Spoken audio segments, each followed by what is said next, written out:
ସାଙ୍ଗମାନେ welcome to my YouTube channel ଶୁଭ lifestyle କିଚେନ୍କୁ। ତ ଭିଡ଼ିଓ ମାଧ୍ୟମରେ ମୁଁ ତ ଅନେକ ଗୁଡ଼ିଏ ରୋଷେଇ ଆପଣମାନଙ୍କୁ ଦେଖେଇଛି। ତ ଆଜି କିଛି ମୁଁ ମାଛ ନେଇକି ଚିକେନ୍ ନାହିଁ, ଆଜି ଆମର ଅଣ୍ଡା ରୋଷେଇ କରୁଛି। ତ ଏଠି ଦେଖନ୍ତୁ କଢ଼େଇରେ ମୁଁ ଅଣ୍ଡା ଗୁଡ଼ିକୁ ଭଲ ଭାବରେ ଦେଇ ଦେଇଛି। ତାପରେ ଆମେ କିଛି କଟା ଆଳୁ ମଧ୍ୟ ମୁଁ ଗୋଟେ ପରେ ଗୋଟେ ଦେଇଦେଇଛି। ତ ତାକୁ ଟିକେ ଏବେ କଭର୍ କରିନେବା। ଆଜି ତାକୁ ଟିକେ ଛାଡ଼ିଦେବା ଟିକେ ସିଝିବାକୁ 15-20 ମିନିଟ୍। ତ ଏଠି ଏବେ ଦେଖନ୍ତୁ ଆମର ଅଣ୍ଡା ତ ଭଲ ଭାବରେ ସିଝିଯାଇଛି, ତାକୁ ମୁଁ ମଧ୍ୟ ଭଲ ଭାବରେ ଚୋପା ଛଡ଼େଇ ଦେଇଛି। ତ ଏବେ କଡ଼େଇରେ ମୁଁ ଅଳ୍ପ କିଛି ତେଲ ନେଇଯାଇଥିଲି, ଆଉ ଅଣ୍ଡା ଗୁଡ଼ିକୁ ମୁଁ ଗୋଟେ ପରେ ଗୋଟେ ଦେଇଦେଇଛି। ତାକୁ ଟିକେ ଭଲସେ ଭାଜି ନେବା। ଅଣ୍ଡା ଗୁଡ଼ିକୁ ଭାଜିଲେ ଟିକେ ଭଲ ଲାଗେ, କଞ୍ଚା ପକେଇଲେ ସେ ଭଲ ଲାଗେନି।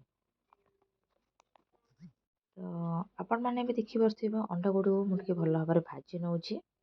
ଟିକେ 4-5 ମିନିଟ୍ ତାକୁ ଟିକେ ଭଲ ଭାବରେ ଭାଜି ନେବା। ତ ଏବେ ତ ଆମର ପ୍ରାୟତଃ ଆପଣମାନେ ଦେଖିପାରୁଥିବେ ଅଣ୍ଡା ଗୁଡ଼ିକ ଭଲ ଭାବରେ ଭାଜି ହୋଇଯାଇଛି। ଆଉ ଏଠି ଆମର ଆଳୁ ସିଝିବାକୁ ମଧ୍ୟ ମୁଁ ରଖିଦେଇଛି। ତ ତାପରେ ଏଠି ମୁଁ କିଛି କଟା ପିଆଜ ଆଉ କିଛି ଅଦା ରସୁଣକୁ ବାଟିକି ରଖିଥିଲି। ତ ସେଇ କଡ଼େଇରେ ମୁଁ ଏବେ ଅଳ୍ପ କିଛି ତେଲ ଦେଇଦେଇଛି, ଆପଣମାନେ ଦେଖିପାରୁଥିବେ। ଆଉ ଆମର ଅଳ୍ପ କିଛି ଚିନି। ତାପରେ ସେଗୁଡ଼ିକ ଭଲ ଭାବରେ ପାଚିଯିବା ପରେ ସେଥିରେ ମୁଁ ଆମର କଟା ପିଆଜକୁ ଦେଇଦେଇଛି। ପିଆଜଟାକୁ ଆମେ ଟିକେ ଭଲ ଭାବରେ ଭାଜି ନେବା। ତ ଯେହେତୁ ଆଜି ଆମର ତରକାରୀ ହିଁ ବନୁଛି, ତ ଆପଣମାନେ ଏବେ ଦେଖିପାରୁଥିବେ ପିଆଜଟିକୁ ମୁଁ ଭଲ ଭାବରେ ଭାଜି ନେଇଛି। ଏବେ ସେଥିରେ ଆମର ଯେଉଁ ଅଦା ଆଉ ରସୁଣକୁ ବାଟିକି ରଖିଥିଲି, ତ ତାକୁ ଏଥିରେ ପକାଇ ଦେଇଛି। ସେଗୁଡ଼ିକୁ ପିଆଜରେ ମୁଁ ଭଲ ଭାବରେ ମିଶାଇ ଦେଉଛି, ଆଉ ତାକୁ ଭଲ ଭାବରେ ମୁଁ ଭାଜି ନେଉଛି। ତ ଆପଣମାନେ ଏବେ ଦେଖିପାରୁଥିବେ ଆମର ଭଜା ବା ମସଲା କଷା ତ ପ୍ରାୟତଃ ଭଲ ଭାବରେ ହୋଇଯାଇଛି। ତ ସେଥିରେ ଏବେ ଆମର ମସଲାକୁ ଦେବା। ଆମର ଏବେ ଦେଖନ୍ତୁ ରେଡ଼୍ ଚିଲି ପାଉଡ଼ରକୁ ମୁଁ ଏବେ ଏଥିରେ ଦେଇଦେଇଛି, ଆଉ ତାକୁ ଟିକେ ଭଲ ଭାବରେ ଆମେ କଷି ନେବା। ତ ଏବେ ଦେଖନ୍ତୁ ତାକୁ ତ ମୁଁ ଭଲ ଭାବରେ କଷି ନେଇଛି। ଆମର ଯେଉଁ ରେଡ଼୍ ଚିଲି ପାଉଡ଼ରକୁ ପକାଇଥିଲି ମସଲା ସହିତ ପ୍ରାୟତଃ ମୁଁ ଭଲସେ କଷି ନେଇଛି, ଆପଣମାନେ ଏଠି ଦେଖିପାରୁଥିବେ। ତ ଏବେ ସେଥିରେ ଆମେ ଟିକେ ଦେବା ଆମର ଯେଉଁ ରହୁଛି ହଳଦୀ ଗୁଣ୍ଡକୁ। ଦେଖନ୍ତୁ ମୁଁ ଏଠି ଦେଇଦେଇଛି ତାକୁ ମଧ୍ୟ, ଆଉ ତାକୁ ଏଥିରେ ଟିକେ ଭଲ ଭାବରେ ଆମେ କଷି ନେବା। ତ ଏବେ ଏଥିରେ ମୁଁ ଆମର ଆବଶ୍ୟକ ଅନୁସାରେ ଲୁଣକୁ ମଧ୍ୟ ଦେଇଦେଇଛି। ତ ଏସବୁ ମୁଁ ପକାଇ ସାରିଲା ପରେ ମସଲାରେ ସବୁ ଜିନିଷକୁ ମୁଁ ଭଲ ଭାବରେ କଷି ନେଉଛି, ଆପଣମାନେ ଦେଖିପାରୁଥିବେ। ତ ଏଥିରେ ଆମର ଏବେ ତ ପ୍ରାୟ ମସଲା କଷି ହୋଇଯାଇଛି। ଏବେ ଆମର କଟା ଟମାଟୋକୁ ମୁଁ ସେଥିରେ ଦେଇଦେଇଛି।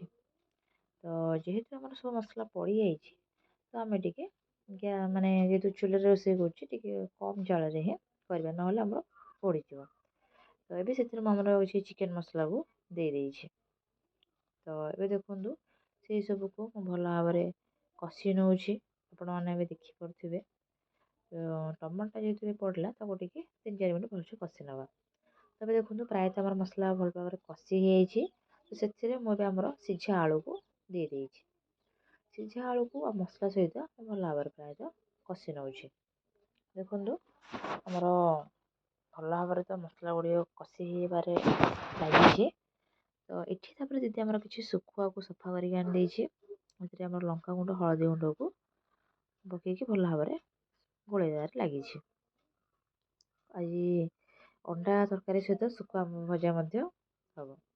ତେବେ ଦେଖନ୍ତୁ ଏଠି ମୁଁ ସେଥିରେ ଅଣ୍ଡା ଗୁଡ଼ିକୁ ପକାଇକି ମଧ୍ୟ ଭଲ ଭାବରେ ଟିକେ ମସଲା ସହିତ କଷି ନେଉଛି। ତ ଏବେ ତ ଆମର ସବୁ ଜିନିଷ ପଡ଼ିଯାଇଛି। ତ ଆମେ ପ୍ରାୟତଃ 3-4 ମିନିଟ୍ ଭଲ ଭାବରେ କଷି ନେବା। ତାପରେ ଆମର ଆବଶ୍ୟକ ଅନୁସାରେ ପାଣି ଦେବା।